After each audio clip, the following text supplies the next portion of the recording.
7.1. My worst exam result. Bidiarnot. It's years since I took any exams, but I can still remember feeling sick with fear before each one. I was a bit of a nerdy student. I always did my homework and revised hard, so usually I didn't find it too difficult to pass exams. That's why the memory of the one exam I failed makes me shudder to this day.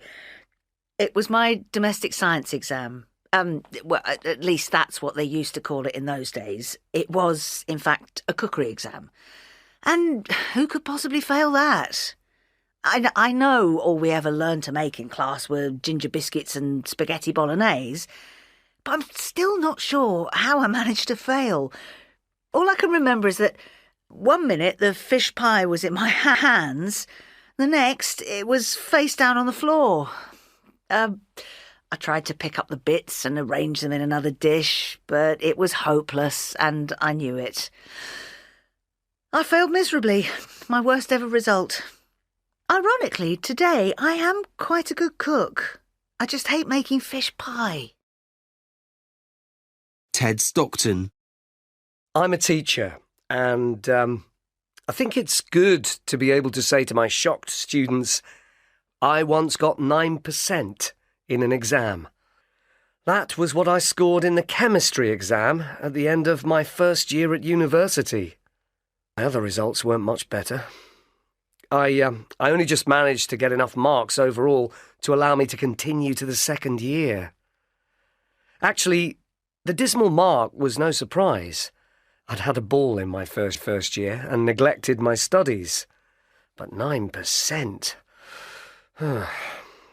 My tutors expected me to do better than that. The good thing was that I realised that my choice of degree was a big mistake, and I decided to change course and study English literature. A great decision because it resulted in me becoming a teacher. And when I want to warn my students about the dangers of not working hard, I tell them about my 9%. Winston Laurent.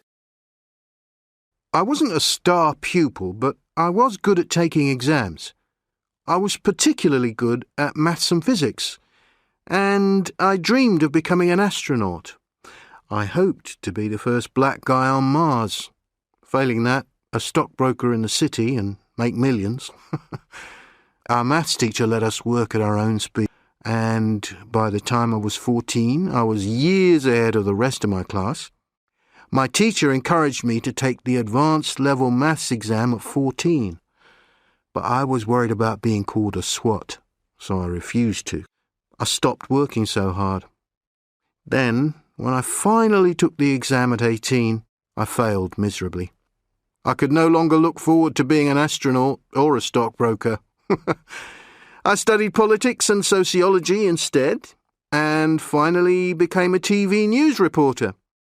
I love it, but I'd have preferred to walk on Mars. 7.2. Who is speaking? 1. You're such a swot. You never stop working. Come and play football with us. 2.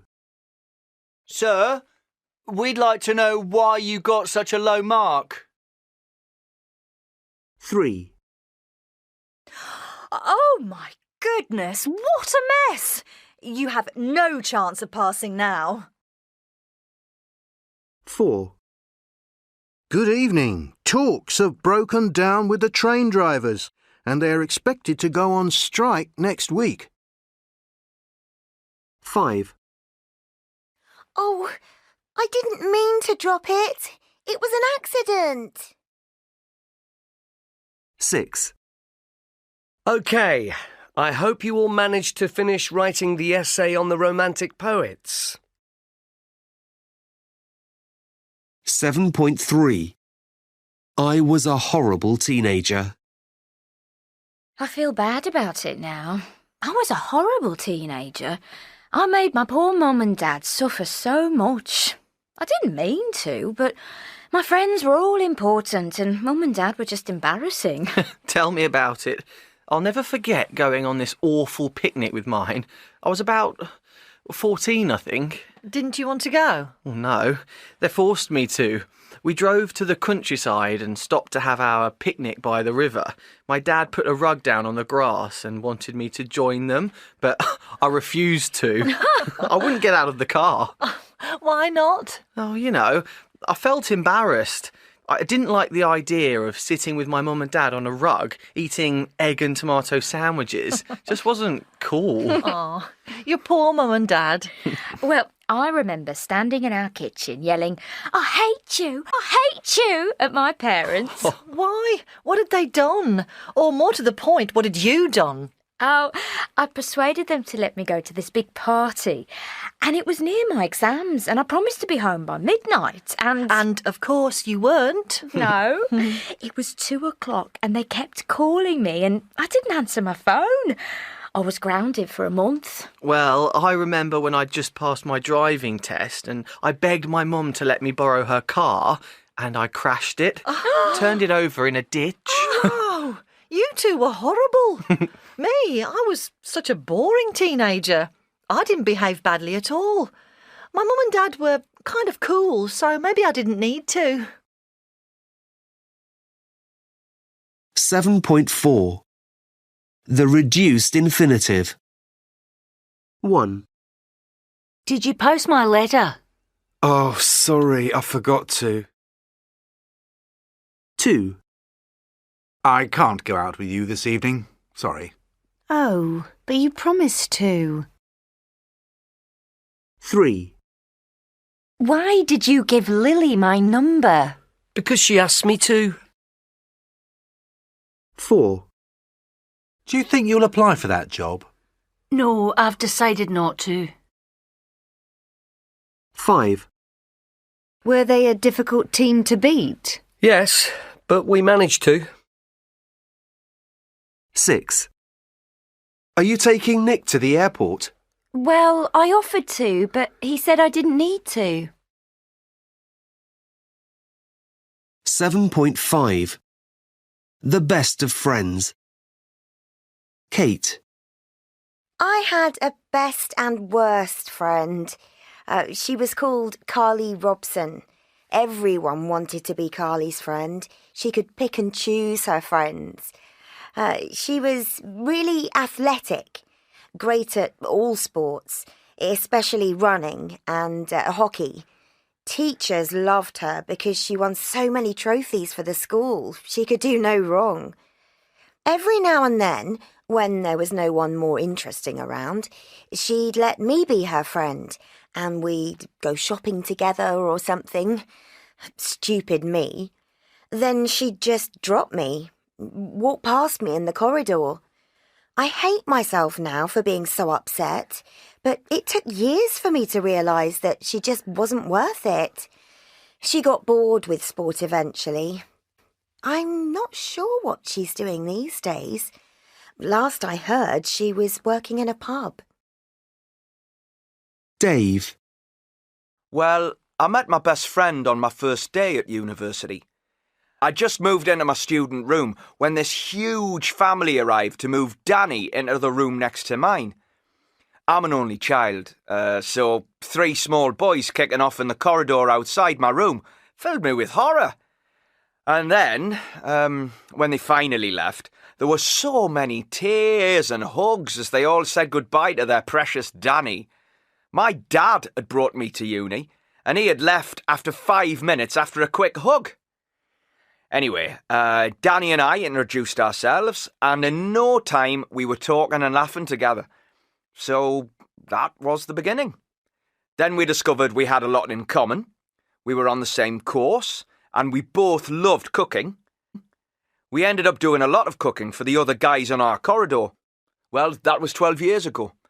And we're still best friends. In fact, we're married and expecting our first baby. You see, Danny is Daniela. She's my best friend and my wife. Molly. My best friend started out as a pen friend. It's a remarkable story in a way. When I was 12, our teacher, Miss Pott, we had fun with that name, started a pen friend club at school. She had the names of lots of 12-year-old girls in America and Canada who wanted English pen pals. And I got Carol Swift from Toronto. We started exchanging letters about school and sports, and then we just kept on writing and eventually emailing. We exchanged birthday and Christmas cards, out all sorts. Boyfriends, driving lessons, marriage, babies, divorce, good times, bad times. I felt that I really knew Carol. I could tell her anything and everything. But we didn't actually meet until we were 45. Carol came to London, and we had a great 2 days together. I felt I'd known her all my life. Well, I suppose I had in a way. Now, of course, we Skype as well, and I've been over to Toronto twice. Sam. When I was in nursery, Martha was my best friend. I loved Martha, but I'm not her best friend anymore. She's a girl, and I don't want a best girlfriend. So, Oliver's my best friend now. We met in class 1. Martha cried when I told her. She did, really, but she's got lots more best friends now. I don't know why I like Ollie. That's what we call him. But maybe it's 'cause we do stuff together, like football and stuff. Mrs. Morgan, she's our teacher, calls us the terrible twins because we look the same. We've both got blonde, spiky hair, and we make a lot of noise. Well, she says we do. We have sleepovers at each other's houses. I kind of like that, but I miss Mummy. I take my bunny blanket and Ollie brings his monkey when he comes to us, so it's okay. 7.6 Body language. 1. Bob's hopeless at all sports. He can't even kick a football. 2. The cat got up the tree easily enough, but I had to climb a ladder to get her down. 3. Daniel, stop staring out of the window and get on with your work. 4. Since you whistled that tune, I can't get it out of my head. 5. I hate it when my Aunt Mary hugs me tight. She wears this disgusting perfume and I smell of it afterwards. 6. Daisy, you'll get brain freeze if you eat your ice cream so fast. Lick it gently.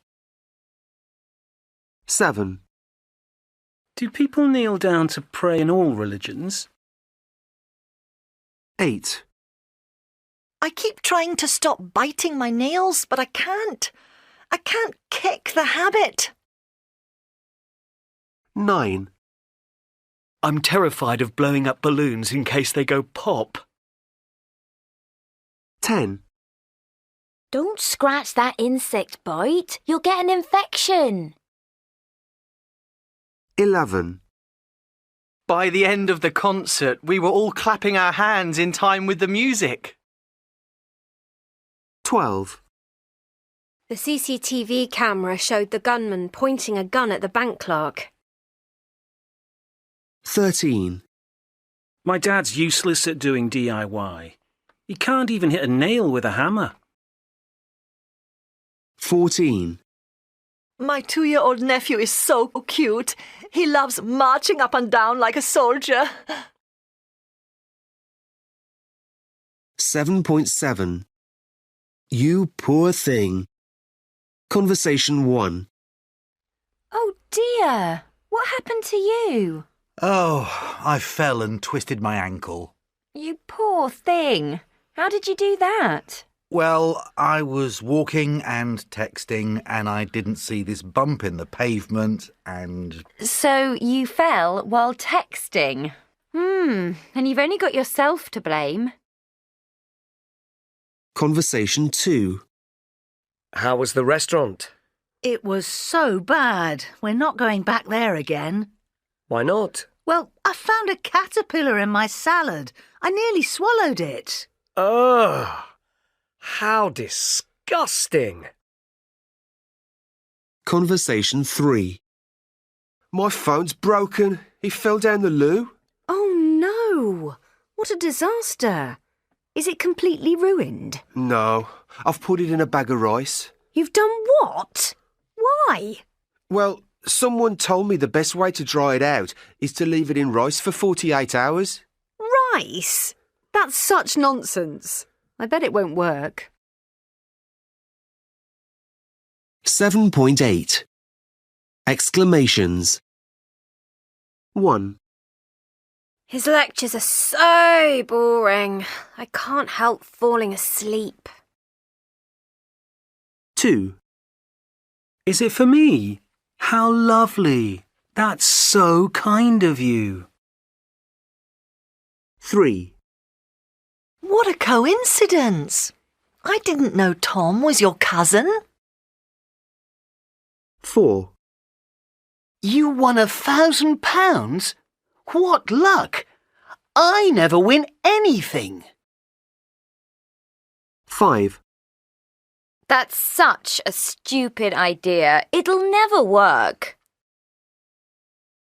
6, We had such terrible weather. It rained every day. 7.9. Conversation 4. I hear you aren't coming to Max's 18th.